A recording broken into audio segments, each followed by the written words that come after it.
How's it going, everyone? Welcome back to the channel. I know it's been a while since I've uploaded. I want to say that it's been a couple of years since I put my last video up here on this channel, but I'm back now and I'm looking to be more consistent with the content that I put up here. So before I get started with today's video, I just want to talk about what this channel is going to be looking like moving forward. My goal is to be uploading every other Monday, so twice a month. So hopefully I can be able to stick to that. I'm also going to be opening the channel up a little more.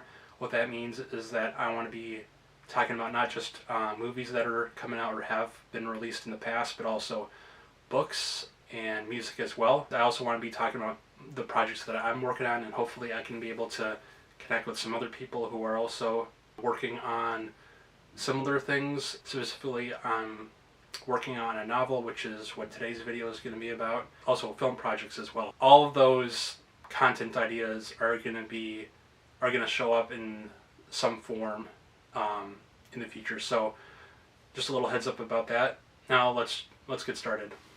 So this video is a bit of a part 2 to another video I made a few years ago that was talking about my medieval fantasy book. I'm still working on that. When I made that video, it was still very early on. I was in the research phase. I was still getting familiar with the historical context. I'm past that now. I'll talk more about this later on. But I've made a lot of progress since 2020 or 2021. This is one of those long-term projects that is just constantly in the back of your head. Wherever you go, you're thinking about it. You want to make sure that's done. Ideally, I would have finished this book a lot sooner, but I'm making progress on it, so don't want to discount that. So today I just want to be talking about a really important concept that I want to implement into the book ever since I started writing, which is world building. I think it's really important for the reader of your book to become invested into the world in which your characters are living in. It has to be as real or as close to believable as possible. So the whole fabric of existence really has to be solid. So let's talk about the foundations for this project. One of the first things that I had in mind when I started sketching ideas was to do a fantasy book similar to Lord of the Rings, The Hobbit, or something similar to the mythology of King Arthur. I got a lot of inspiration from books such as this, Song of Roland, which is the French version of King Arthur, and then of course the Memoires d'Arthur. I've actually read some of this, so I'm not going to pretend like I read the whole book, but I've read a little bit.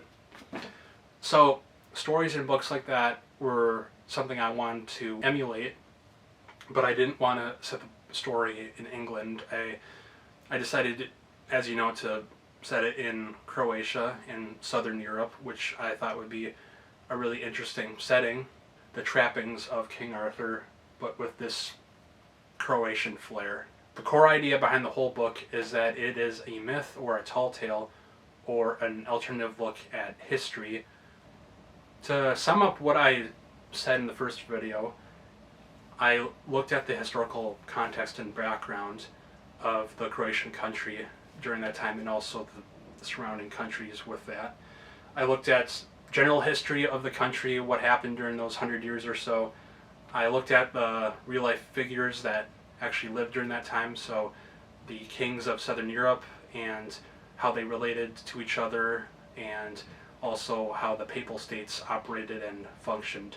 And then finally, the battles and conflicts and the wars that happened and took place in that region were something that I looked at and thought was really important to take away from that first bit of research. So that's what I did, and then after I did that, I thought I was ready to start writing my first rough draft. Then I realized I absolutely knew nothing of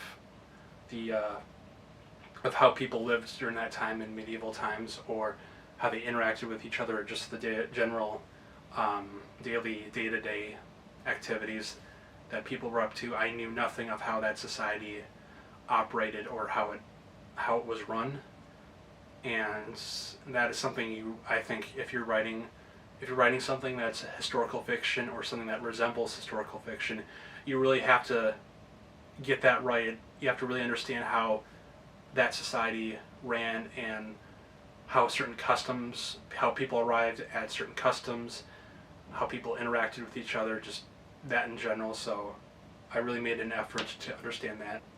A lot of medieval kingdoms in history operated under a feudal society, so that was very land-based. Agriculture was very vital to prosperity. Everything, all the profits were generated from crops and whatever they planted into the ground. That is why a lot of wars were fought, a lot of conflicts happened over land. The more land you had, the more profit that you would yield. A little bit of the class structure was that the kings and the dukes were on the highest level, and then below them you had the noblemen, the earls, barons, lords, all those guys, and then below that you had the knights, tradesmen, and merchants. Knights were not actually highly considered during that time, and then below that were the common people, which were peasants and serfs.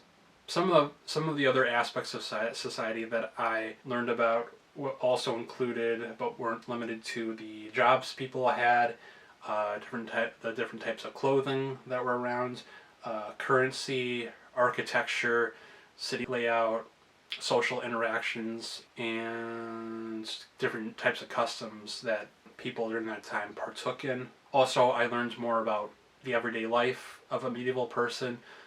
It wasn't too luxurious or glamorous for the common man, but it was a different story when it came to those with noble blood. A couple of books that were really helpful for me were Life in a Medieval City and Life in a Medieval Castle.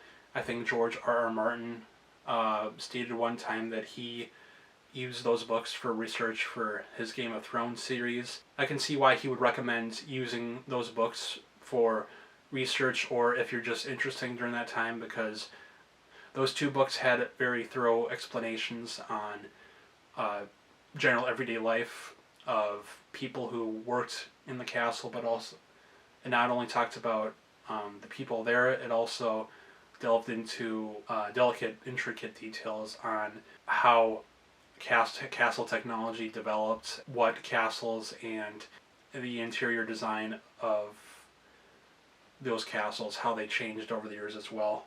So without going into specifics, that's what I set out to research, and by the time I was done reading and just generally Googling different aspects of medieval life, I think I came to a fairly solid understanding of how everything worked out. How, I don't want to say too much, because if I did, you wouldn't have to read my book whenever that comes out. You can just, people will probably just say, "Oh, he already covered it. I'm good. I don't need to read more. This guy already explained everything." So I'll just leave it at that. It's very good, very insightful, and it really helped me forge this world that I've been trying to create for the past few years. So putting this into practice, I realized that if I want to have this believable world, I needed some semblance of a backstory for these characters. So that's what I did. I came up with this huge event that happens about 10 or 15 years before the events of the novel take place. There are references to that by some of those older characters.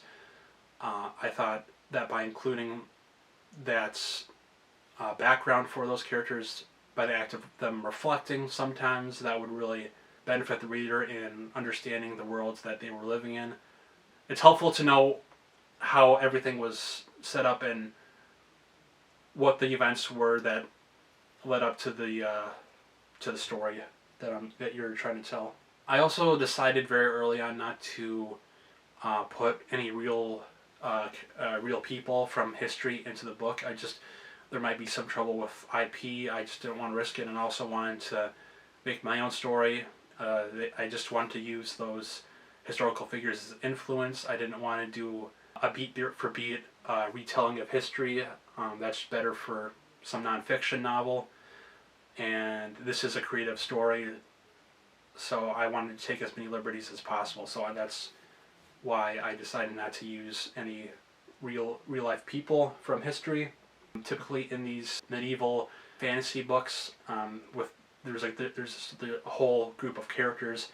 I decided to cater the narration for that. Honestly, the narration style that I chose is something I'm really comfortable with, which is third person omniscient. It's not limited to just one person's internal monologue and thoughts. You understand everything. The reader is privy to what everyone in the room is thinking about and what's kind of running in their heads if something happens. With that, I wanted to really have this attention to detail on not only how certain things in history progress, but also how everything looks, how it appears, what different swords look like, for example, what the armor is made out of, if it's dented. With that, the most important lesson I got out of doing all this research is that I need to progress with a great attention to detail. If I didn't, I would feel like I cheated myself out of giving people a really good experience, because if people want to read my book, they are really interested in the setting, the Middle Ages.